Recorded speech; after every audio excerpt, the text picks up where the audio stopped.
Afternoon, everyone. My name is Crystal Ka'ai, and I serve as the Executive Director of the White House Initiative on Asian Americans, Native Hawaiians, and Pacific Islanders, or what we call WHIAANHPI.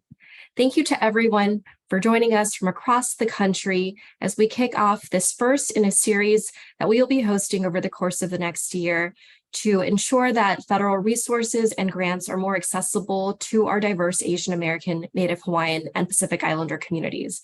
I want to start off by thanking our partners at the National Science Foundation and the Asian American Foundation for helping to make this series possible. We are really grateful for all of the assistance that we have from both NSF and TAAF as we delve into what has been a really difficult process to ensure that we can get information out to our communities in need and to share information across the board and make our grants process more accessible to all communities.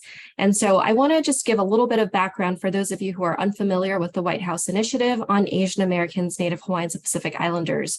We were most recently reauthorized and reinvigorated in May of 2021 through President Biden's signing of Executive Order 14031 to advance equity, justice, and opportunity for Asian American, Native Hawaiian, and Pacific Islander communities. And we currently are co-chaired by Health and Human Services Secretary Javier Becerra, as well as U.S. Trade Representative Ambassador Catherine Tai, and are housed physically within the U.S. Department of Health and Human Services. One of our key priorities has been to ensure that we are improving capacity building for our Asian American, Native Hawaiian, and Pacific Islander communities. And part of our mission has been to improve equitable allocation of federal resources. That includes contracts, grants, and awards, as well as to address so many of the institutional policy and programmatic barriers that our communities often face when engaging with the federal government and accessing federal programs and services. So again, we are really so overjoyed to be able to kick off this critical series, to be able to tackle issues directly impacting Asian American, Native Hawaiian, and Pacific Islander communities. And with that, I am now going to turn it over to one of our partners, May Powell, who is the team lead at the National Science Foundation's Division of Grants and Agreements, to deliver her remarks. Good afternoon, everyone, and thank you, Crystal. Hello, everyone. I'm Willie May Powell. I am one of 6 team leaders in the Office of Budget, Finance, and Award Management Division of Grants and Agreements. I've been with the National Science Foundation since 2001, and I have a vast amount of knowledge on collaborating, performing administrative and financial reviews of institutions, and ensuring that the institutions that we are wanting to award meet the criteria in order to be good stewards of grant funding. And now I'm going to turn it over to Norman Chen. I apologize. Thank you, May. Hello, everyone. I'm Norman Chen, CEO of the Asian American Foundation, or TAAF. We're honored to be with you today to officially kick off the Demystifying Federal Grants program alongside WHIAANHPI and NSF. TAAF was founded in 2021 in response to the historic rise in hate and violence against the WHIAANHPI community. We fund organizations across the country and convene all sectors to collaborate to address hate and violence, reclaim our narratives, and create opportunities for all WHIAANHPIs to thrive. Our work is centered around 4 core pillars: anti-hate, education, narrative change, and resources and representation. In 2021, APIP released a study that revealed that less than 0.2% of philanthropic funding has been going to the WHIAANHPI community, even though we make up 7% of the population. So one of TAAF's key goals is to reverse the longstanding underfunding and under-resourcing of our community. Over the past 2 years, we have done this through our Giving Challenge, where over 130 partners committed over $1.1 billion in funding and in-kind efforts directly to our community over 5 years. In year 1, our Giving Challenge partners reported over $140 million went to nonprofits via direct funding. Our portfolio strategy announced this year, where we are making a $65 million commitment to our grantees over 5 years across our 4 core initiatives and inviting our partners to join us. And recently, With support from founding AAPI Giving Challenge partner Walmart, we launched the AAPI Nonprofit Database, an interactive tool for anyone looking to donate or get more involved with AANHPI nonprofit organizations across the country. And now we are thrilled to join you today for the first webinar in our series to unlock federal grants and resources. I want to thank our partners, WHIAANHPI and NSF, for your hard work in bringing this to life. We hope today's insights and tips help you better access critical federal funding opportunities. Now, I'd like to introduce you to Georgette Bathina, our Chief Programs Officer at TAAF, who is our moderator for today's panel discussion.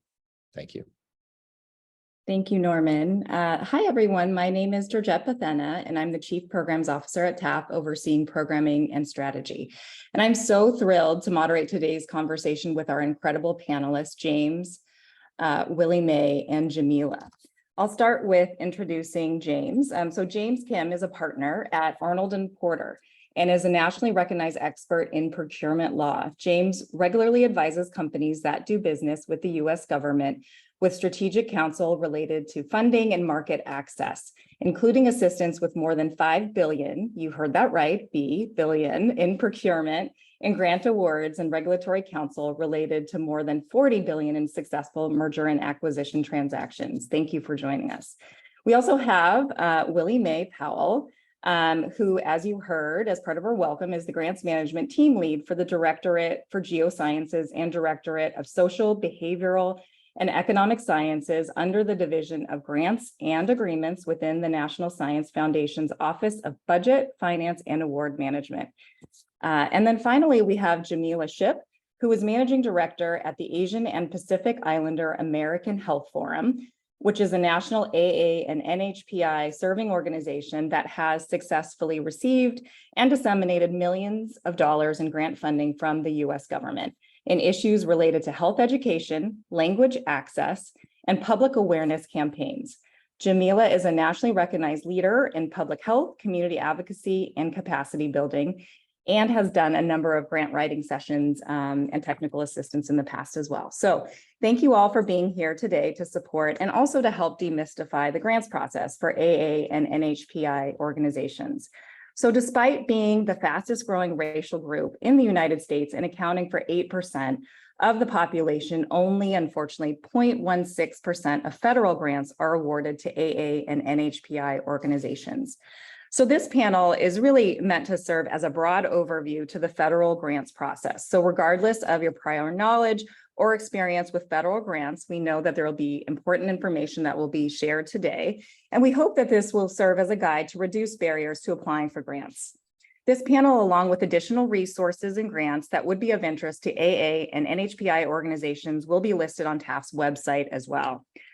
So to kick us off, I have a set of questions that I want to ask each of you, as well as we're going to allow for at least 10 minutes of Q&A from the audience.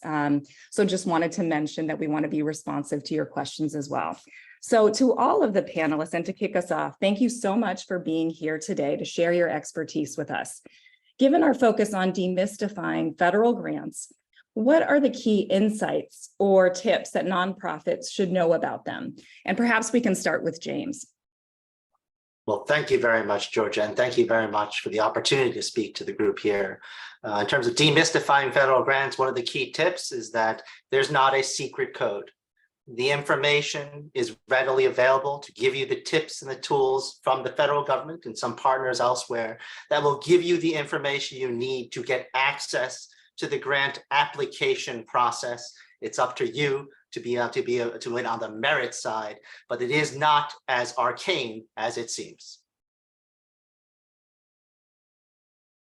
And Jamila or May, would you like to weigh in?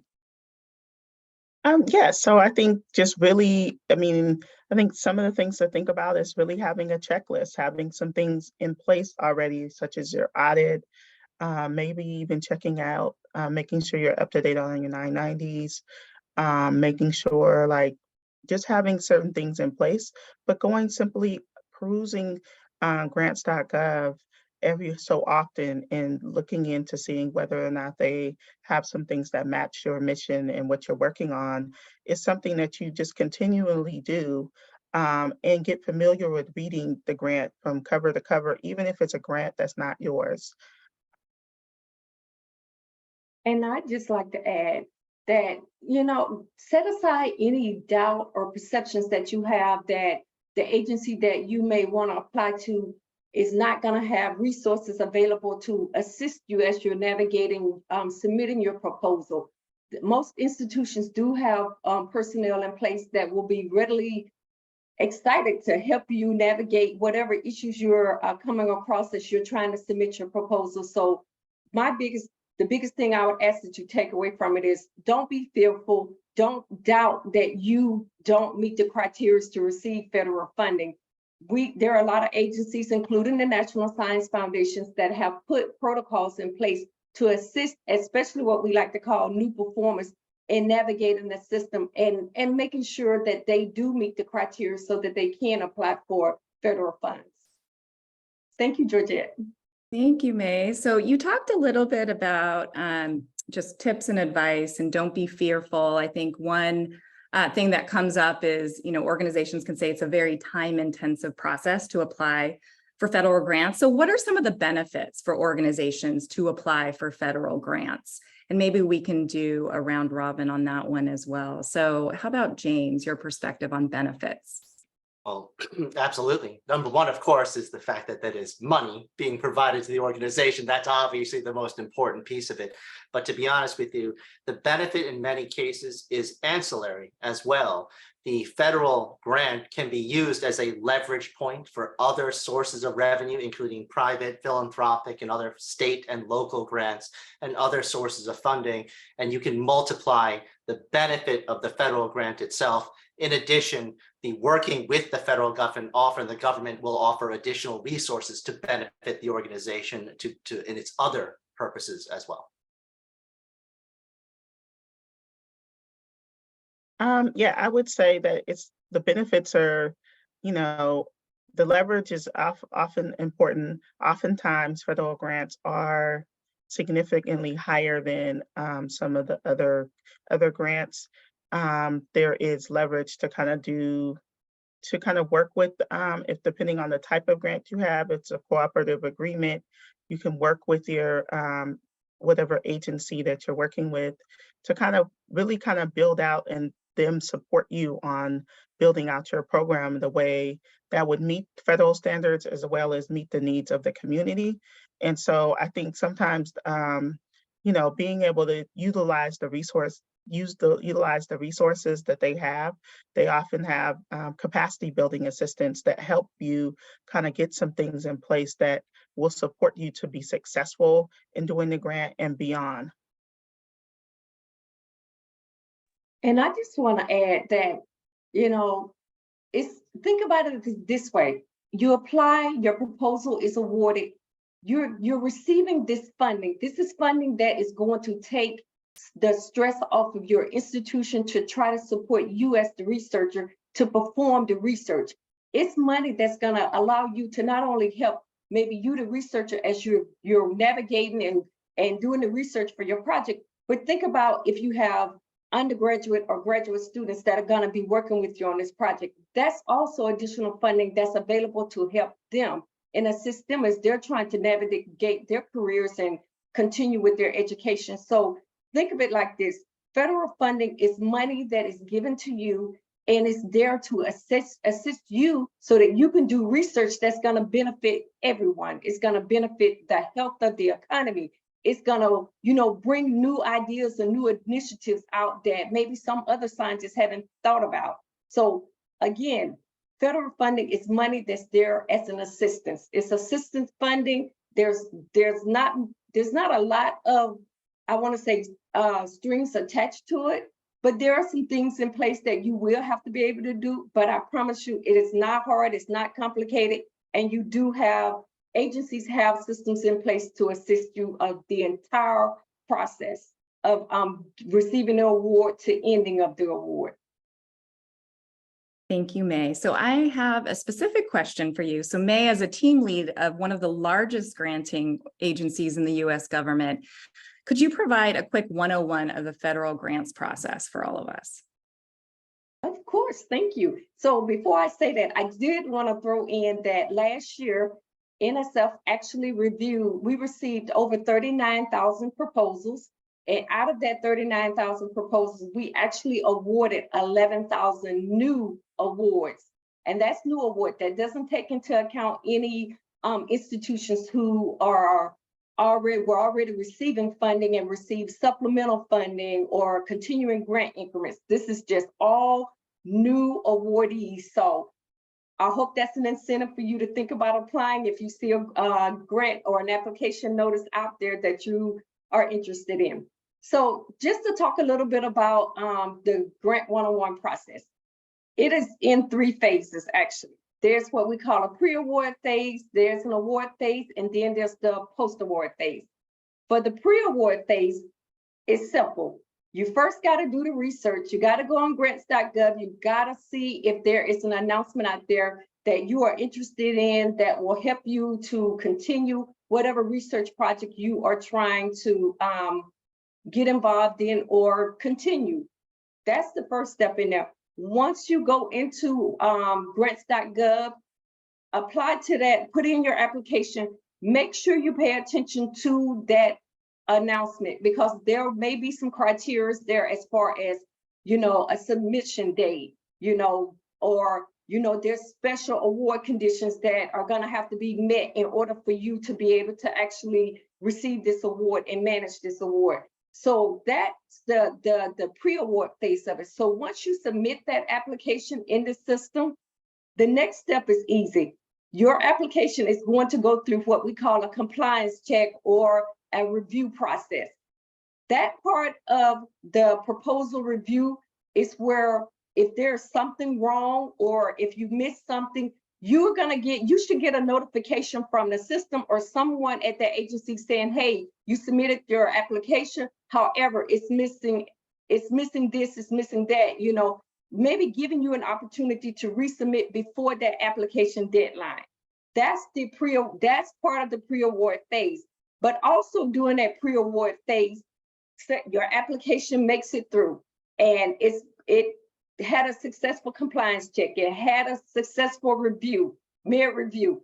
The next step is going to be the program director for that particular project is going to say, oh, I really like what I saw in this application. The panelists that reviewed it liked it. I want to recommend this project for award. That is where the next step becomes, and this is where it's important for you as the possible recipient of that award to be prepared. If you are new to a federal agency, and that means you have never, ever received any funding from that agency, before you get from the pre-award phase to the award phase, that agency is going to have some protocols in place. And that is when someone from that agency, and normally it's from the grants office, they will reach out to you and say, hey, we got a notification, your proposal has been recommended for funding. You are a new performer to this institution. We need information about your institution, not about the PI or the researcher. This is about your institution. This information that they're going to be asking for, and I would just say, using NSF as an example, we call it a prospective new performer package. You will receive this email, and it's going to tell you exactly what you need to submit back to that grants officer. While you're navigating that package, if you have any questions or concerns about anything that is being asked of you, we have a motto in the grants office: ask early, ask often. Do not be afraid to ask that specialist to assist you. The criteria, the checklist is asking me for this, but my agency don't have whatever it is, be sure you ask. So once we get those packages back from you, those packages do undergo, and again, this is not the researcher or the PI, this is about the institution, because that is who the award is actually gonna go to manage it. Once all that information is received, that package undergoes what we call an administrative and financial review. Once that review is completed, and just let me throw a note in there. Speaking on timing, The quicker you can get that information back to that agency, the quicker they can review it, the quicker they can render a decision as to whether or not your institution meets the criteria to manage a federal award. For the National Science Foundation, your review could take anywhere from, after your proposal is submitted, it could take anywhere from 30 days to 90 days. It just depends on how busy we are.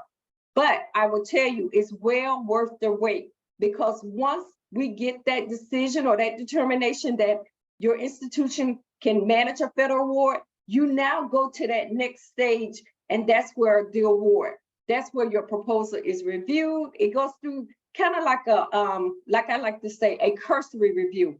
Your proposal's reviewed. We look at a few admin things. We look at your budget justification. We may add some clauses in there depending on what type of award you are applying for. That's when you will get your award notice. Your award notice will have a start date on there. It will have the terms and conditions of your award in there. It will have a point of contact for you if you have any questions about your award as you're navigating it. Now, you've gotten the award, everything is moving forward, you know, the project is going well. You may decide, okay, I have some changes I need to make. You will have a program director who you will communicate with the entire time you have your award. Your program director is your point of contact for everything. The grants office is your secondary contact because we are the ones who can obligate the money, and we're also the ones that can approve certain changes to your particular project. So once you get it, you finish your research, now you're coming to the close of the end date of your award. That's what we call the post-end date, or the ending of your award. At that particular stage, you have already had a successful, you've already made it to that successful stage of doing the project, getting your outcome, and now you're just submitting reports. You have reports that will be due. Your program director will talk to you about the reporting requirements. Everything is submitted electronically. All your approvals are received electronically. But once you finish navigating through your project, once you do the reports, then you will close out your award. But this is also at the point too, where if you decide, I see another announcement out on grants.gov where I want to apply for another National Science Foundation grant. Guess what? You are already through the entire process. You do not have to undergo another financial or administrative review. You can now start applying for as many grants as you like. Thank you. Thank you, May. I have a follow-up question. I'll direct it to James. So given that there's a landscape of different types of government grants, what are some of the different types of federal grants that exist? And maybe you can walk us through those. Oh, absolutely. And as May indicated, the grant is just a transfer of anything of federal value from the federal government to a non-federal entity to carry out a public purpose authorized by law.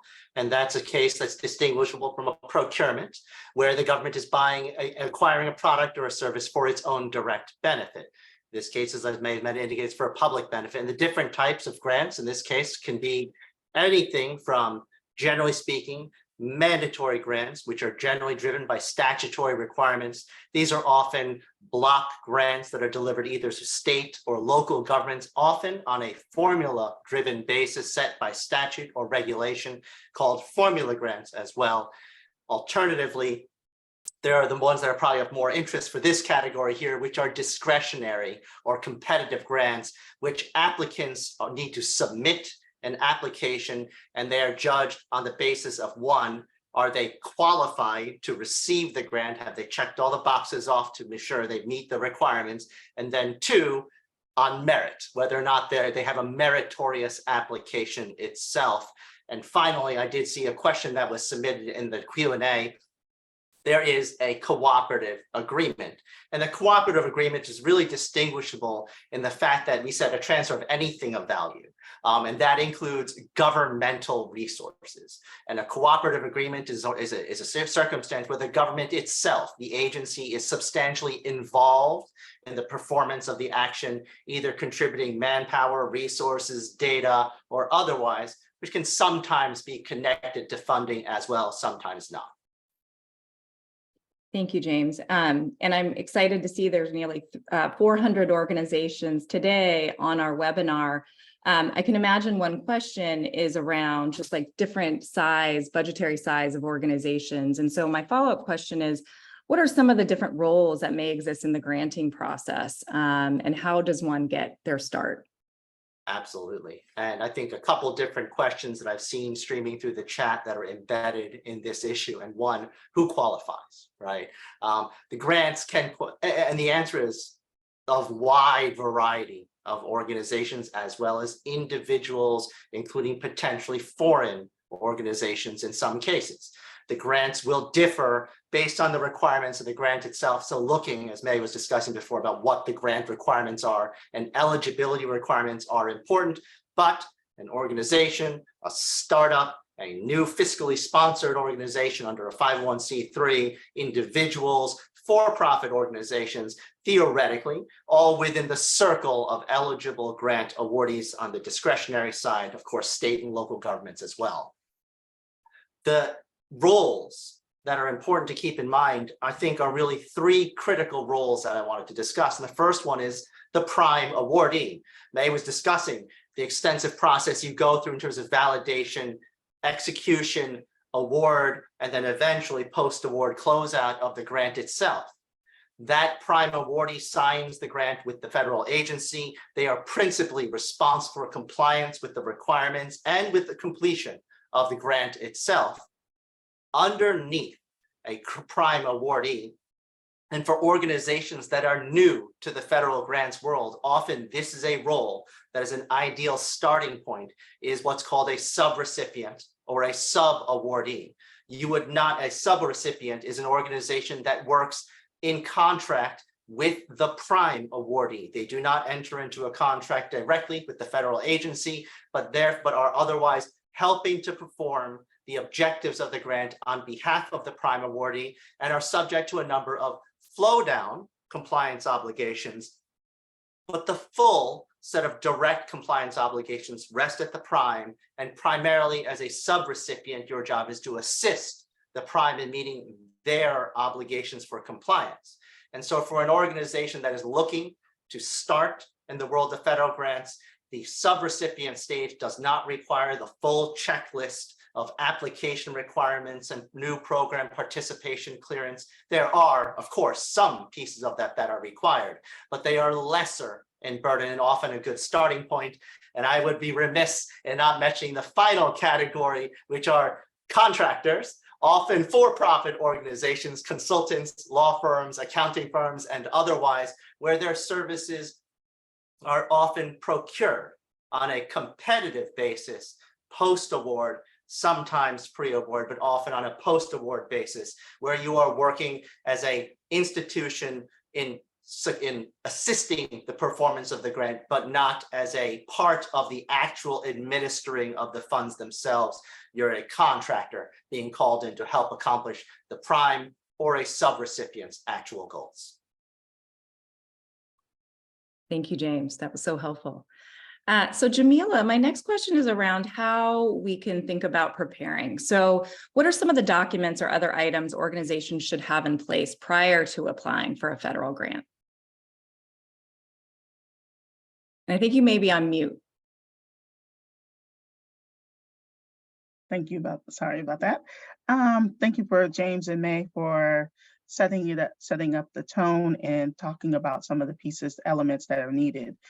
Some of the other things that you might want to consider is you need to get a SAMS number. You need to have your DUNS number. And one of the tricks about SAMS is I used to work at a CBO, and one time someone forgot to go and reapply. And some of those things you have to keep a tip that I would say is keep a log of all of that. When's the last time you reapplied or renewed, because some of those things you will have to do, and it will affect your ability to submit your grant, and it will have your grant in hold.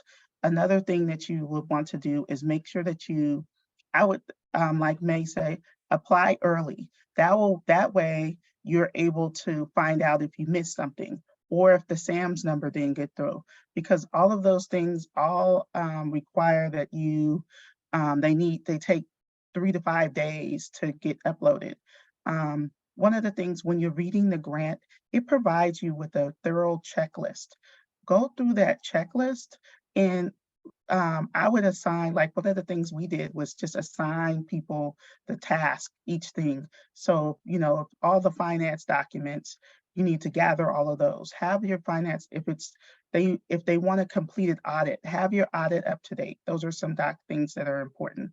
Sometimes they ask for a 990. Sometimes they want to know like organizational chart. Sometimes as an organization, you might be small, so you may not think about that, but just having some of those, like an organizational chart already prepared, so then you're not scrambling trying to figure that out. Some other things that they'll often ask for is letters of support. One thing I think it's a tip to do with the letters of support is go ahead and find a boilerplate. Make one, make it out, so that you can already have a system of collecting, and it's not like you're not asking the organization to write it, you already have something in place. If you have your checklist in place, then you can kind of like set benchmarks and milestones on like having back your way into the grant. So then you're not like, oh, a week out trying to do it. A lot of these federal grants can be cumbersome, have a lot of pages. Your program design and could be 40 pages, and then you have to write an evaluation plan. So there's a lot of pieces that get involved, and also have your staff involved, particularly when you're thinking about your program design, so that you could put you're actually putting forth what you need. And so other documents could be a CCR. They're, just I think having those things, your strategic plan handy, having that available so that when you're looking at these grants, you're able to see if it really matches. It's one thing to just, oftentimes you want to apply for the dollars, but does it really match? You don't want to waste your time writing for something that doesn't really match your mission, and you don't really have the data or program history to support it. And it takes a lot of time to put these together. So that's some of the things I would say. Thank you. Those are so many helpful tips. So James, what are some different pathways that an organization can take to prepare themselves in applying for federal grants? I think there's, I mentioned before, a couple of different choices are how far and how much do you want to stretch yourself into direct involvement. One of the easiest ways is to join a partner, someone who has an established federal grant that you can join as a member, subrecipient, a supporter of that grant process itself. Build up a relationship with the grant process itself. Understand the difference between allowable and unallowable costs and what a single audit might require down the road, and perhaps build up your network of internal and external resources. But in the end, the things that Jamila was talking about are exactly the right things. You need to do diligence on the specific grant award that you are seeking, or types and categories of awards.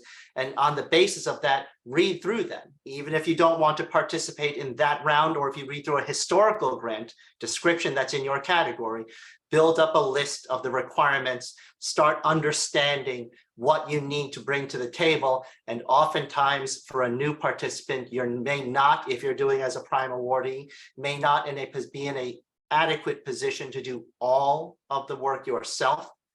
Think about partnership even at the prime awardee level, working with a teaming partner or coalition member to have a joint award or a cooperative one. Those are often things you can do to help jumpstart your work. But in the end, it comes down to preparation. taking a careful look at the documentation and getting your ducks in a row.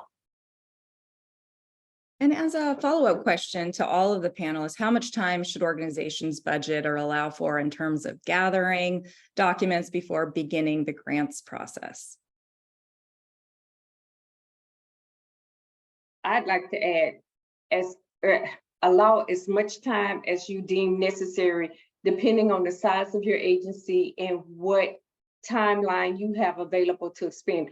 Because one of the things I like to add to what James is saying, if you know that there's an agency that is actually putting announcements out for the type of research you are interested in, research that institution, find out what their criteria are before you decide that you want to apply to them. Doing your homework early will help you to be able to submit a successful application.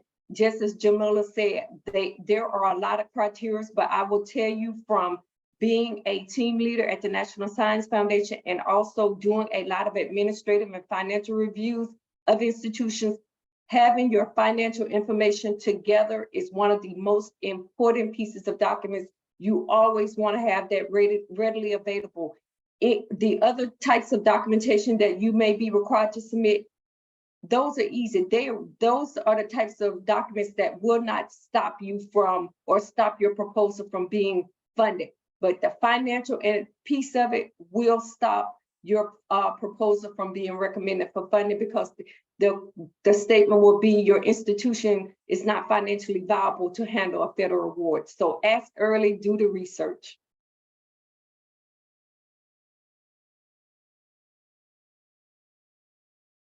Thank you. Just a next question for all of the panelists is around how can organizations navigate the process efficiently and effectively? I think May was very clear. Call every one of these steps at sam.gov, the Federal Service Desk or FSD. There's a number listed at the bottom of the registration page.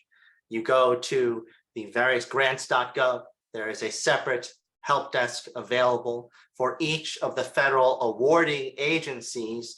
While you cannot contact them and ask about the merits of a specific solicitation that's active at the moment, you can call them and ask about procurement and technical assistance. Often in the grant itself, there will be a description that says, if you want technical assistance with qualifying and submitting the grant, please list it. Please call this number, submit to this email. And oftentimes it's a technical specialist who can answer questions. They're not going to be able to give you an answer about how can I win, right? Of course, but they will provide you an enormous amount of information. And those are straight from the government. In addition, organizations like TAAF and otherwise have put together resources that provide a listing of good possible grants that might be of interest, as well as other kind of shortcuts and tips to help grant assistance. I would be cautious in looking at anything that talks about government registration and submission that is not from an official Gov website, but there is often helpful information you can cross-reference.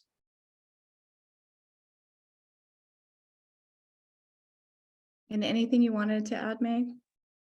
No? No, James did a very good job explaining it. Wonderful. So I wanted to make sure to allow enough time for some of the questions coming from our audience. And so I have a few of the key questions that align with themes that we saw emerge. And so one is around just smaller organizations. So I'll read this question. So many smaller organizations are not well equipped for managing federal funding because it's so complex and often provided on a reimbursement basis. We also know that many of the smaller organizations are often BIPOC-led or BIPOC serving. How do you respond to the challenges nonprofits encounter given the number of resources that were described?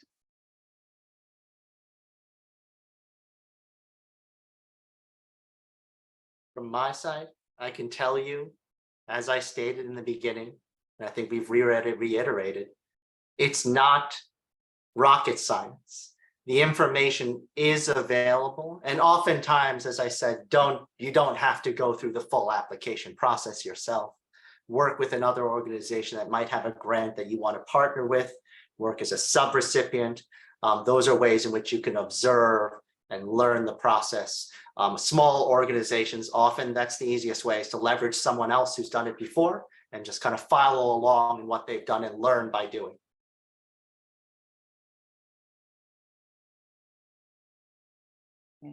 There is another really good question that I wanted to ask. Are there any common mistakes organizations should avoid during the application process?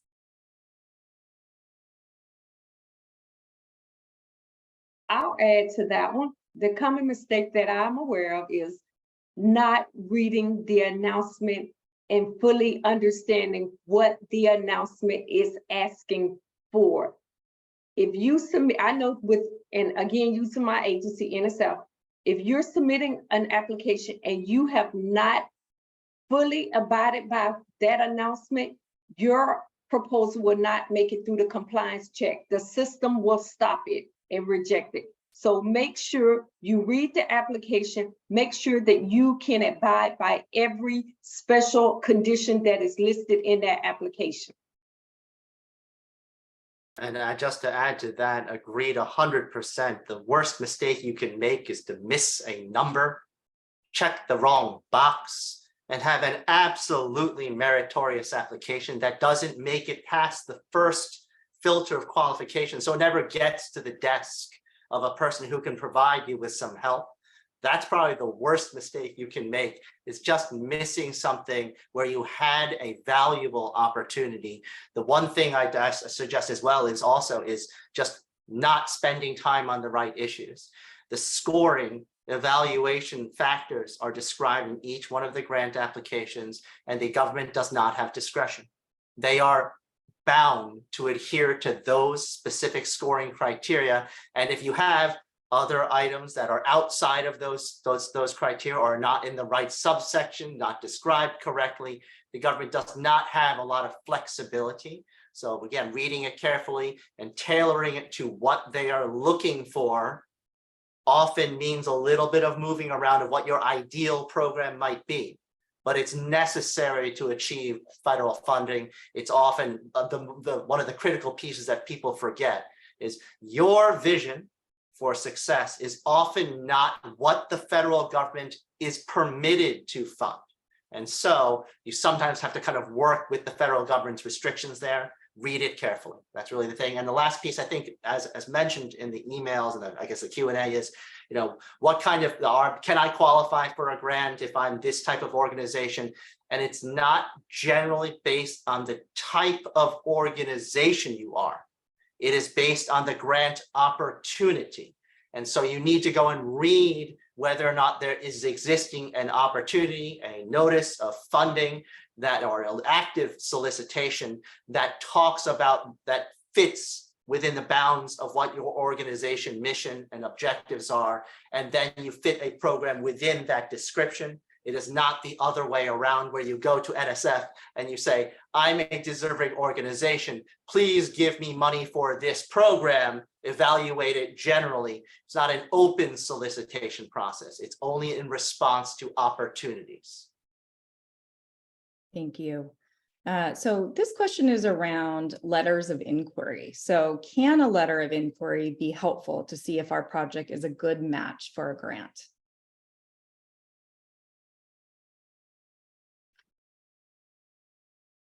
Mary, I suggest there's limited availability early on.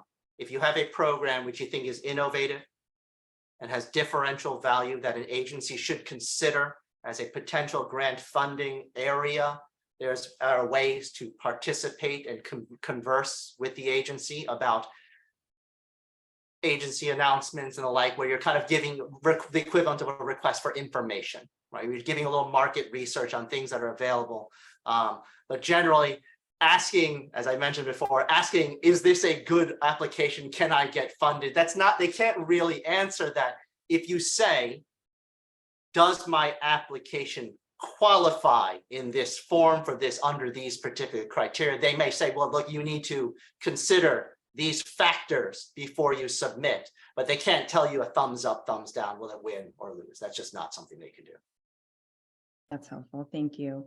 The next question is about just aligning goals. So the question is, could you speak about how to align federal, city, and our own goals to develop proposals?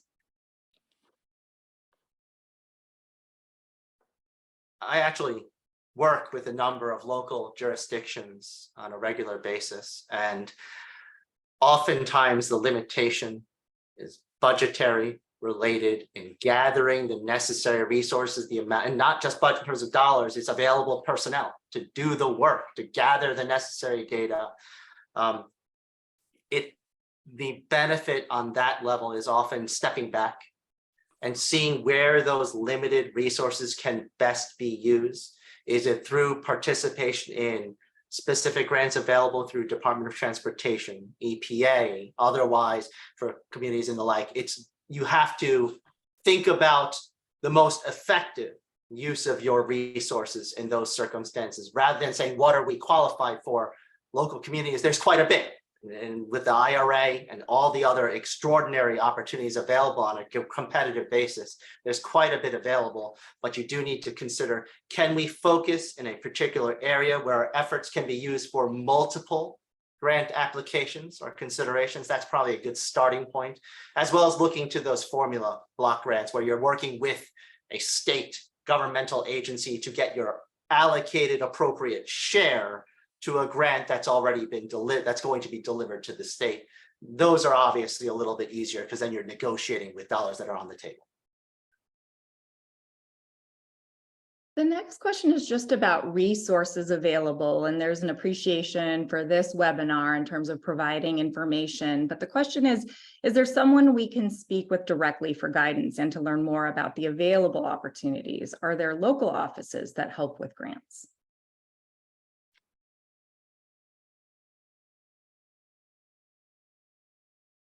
I would say check out. So there's a lot of community foundations that offer grants, like grants trainings.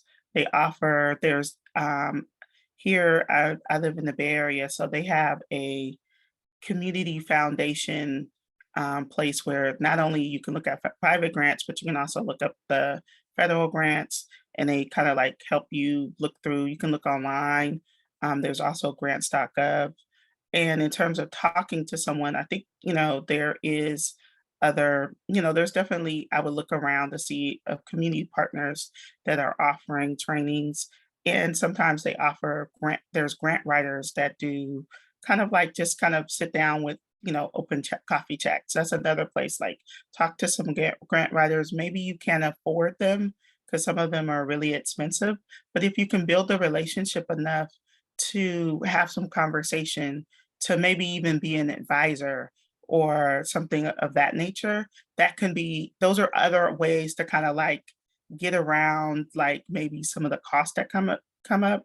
But I think that's a way to kind of, there's different people that you could talk. Those are some other ways you could talk to different folks. Thank you, Jamila. And this question is for May. So if my application is rejected because of missing information, will it affect my application next time? Absolutely not.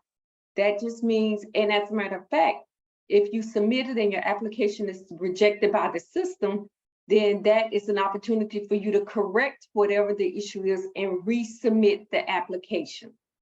So no, it will not impact it. Or even if your proposal is submitted and it makes it through compliance check, it makes it through the review, and it's determined that, okay, for this year, NSF don't have the funding to fund your application, so your application is declined. Don't let that deter you either. Reapply, keep applying. And a lot of times, a lot of proposals are good proposals. They don't make it through the funding, and it's not because of the proposal or the information in the proposal. It's just because of the availability of funds that the National Science Foundation has. So. Thank you. So looking at time, we probably have time for 2 more questions. One of those questions is around, can grant funds be used to fund nonprofit operations and not be project specific necessarily? It depends on what the grants say. So oftentimes, a number of the grants that I've worked on have an indirect cost or indirect rate that's set. So that can be some grants I've worked on where the funding agency will say, well, it's going to be 8% or 10%. Some other organizations may actually, and this is something I guess a tip that you can get advanced to, is indirect cost rate agreement. So oftentimes this is a negotiated amount it looks at your budget and there's a whole formula around it. Don't quote me out. There's people who you would ask for to help you with this. And depending on the organization, you can get, maybe it's 10, I've seen up to 20, 25% indirect cost. And the indirect cost, it supports the unrestricted funds and that run your organization. So oftentimes, grants know that like your executive director, your finance person, and all of these like things that help the grant kind of run on the back end of the admin stuff, even though it's not always enough covered, but there is some money, and it just depends on the grant, and you really have to read for that. Thank you, Jamila. So final question for the group is, how often can an organization qualify for a grant? As often as they apply. There is no restrictions on how many times you can apply for an award. The only thing NSF will do, if you have more than one award with us, we look at your timing. It's about your time and effort. Do you have enough time in your schedule to manage project A, B, C, and D? That is the only restriction, but there is no limitation on how many proposals you can submit, the amount of money that you can request. There are no limitations. The more you can apply for, understanding May's point earlier, where the money may not be there, even if you have a meritorious award, meritorious application, the more you can get. And in often cases, many of these organizations apply for large numbers of these grants, understanding that the chance of winning each one is not perfect. No matter how good your application is, you do cross-pollinate to some degree. So there are no limitations. The only thing, of course, is you can't double dip. Just be cautious on that. And you can't fund the same program activity with two sources of federal funding. And so that is a no-no. But other than that, you can apply for as much as you can handle. Thank you. So our time together really flew by. We're actually coming to a close. So just want to thank you, May, James, and Jamila for your time today. I want to reiterate that a recording of the panel, along with all the other grant resources, including a listing of currently available grants that would be of interest to our community, will be on the TAAF site. So please take a look at that. I hope that you found this information helpful and that we've also demystified the federal grants process, made it a little bit less intimidating, especially with all of the resources available. So please continue to tune in to updates by subscribing either to WHIAANHPI and TAAF alerts, as we will announce subsequent webinars tailored to specific issues and departments, including the Department of Education, the Department of Health and Human Services, the National Endowment for the Humanities, the National Endowment for the Arts, and many others. So with that, thank you so much, and I hope you have a wonderful day. Take care.